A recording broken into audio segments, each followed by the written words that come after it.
Coucou les lecteurs joueurs et les lectrices joueuses. Aujourd'hui on va parler de Les héritiers de Dorgan ou d'Organ, vous pensez comme vous voulez. C'est de Gildas Sago.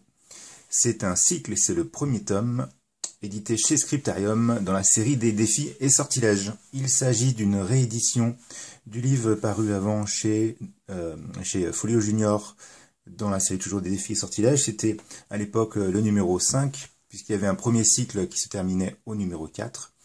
Là, dans l'édition des Scriptarium, ils ont décidé de repartir sur une numérotation en affichant que c'était le premier tome du nouveau cycle. Cette fois-ci, nous avons une nouvelle couverture avec une version corrigée. Les bugs ont été corrigés. Cette version-là est aussi augmentée de nouvelles illustrations. À l'intérieur du livre, on va retrouver l'information de l'illustrateur qui est Philippe Mignon. Ensuite, une page de remerciements et les crédits de toute l'équipe de Scriptarium qui a travaillé sur ce projet. Un projet haut en couleurs, puisque à la suite de ce sommaire, on a toute l'explication un petit peu des mésaventures qu'ils ont rencontrées, avec malheureusement le décès de l'auteur, Gildas Sago.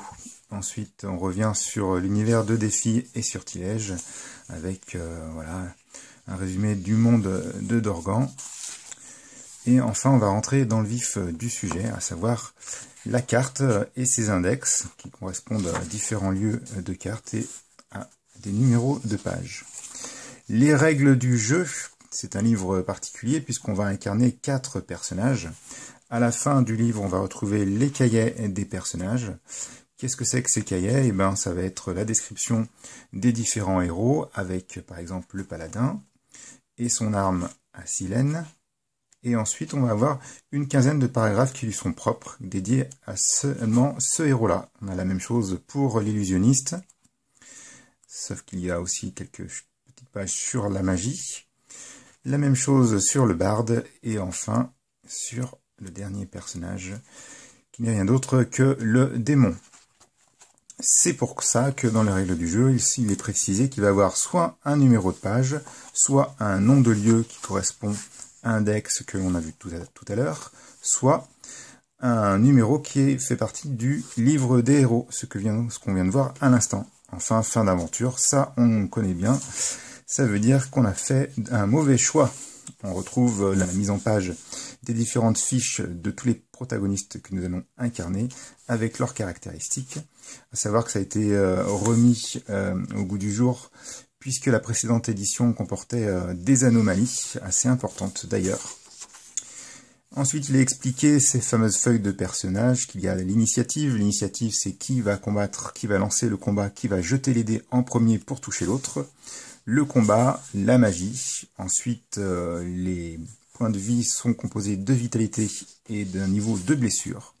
On explique ce que sont que ces points de légende qui vont permettre voilà, à votre héros de gagner en expérience. Ensuite, le maniement des armes, un exemple de combat et l'explication de la magie. On va pouvoir partir pour l'aventure, sachant que dans cette aventure-là, un conseil nous demande de venir à eux, puisqu'il y a un problème avec une expédition. En effet, les 2 dernières expéditions à la recherche voilà, d'un endroit peu connu ne sont pas revenues.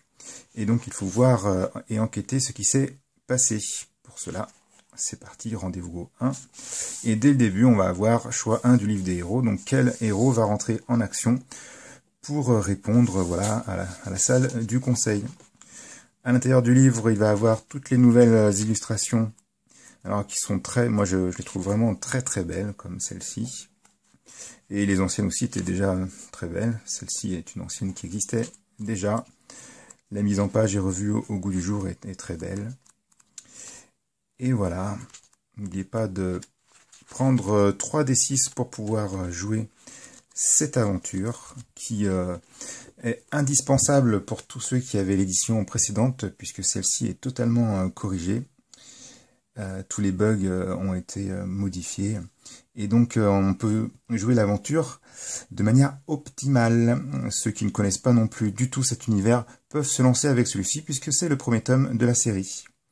Voilà pour le feuilletage. Si cette vidéo vous a plu, merci de mettre un petit pouce bleu. N'oubliez pas le compte Tipeee de la chaîne pour nous aider financièrement. Et je vous dis à bientôt, bye bye.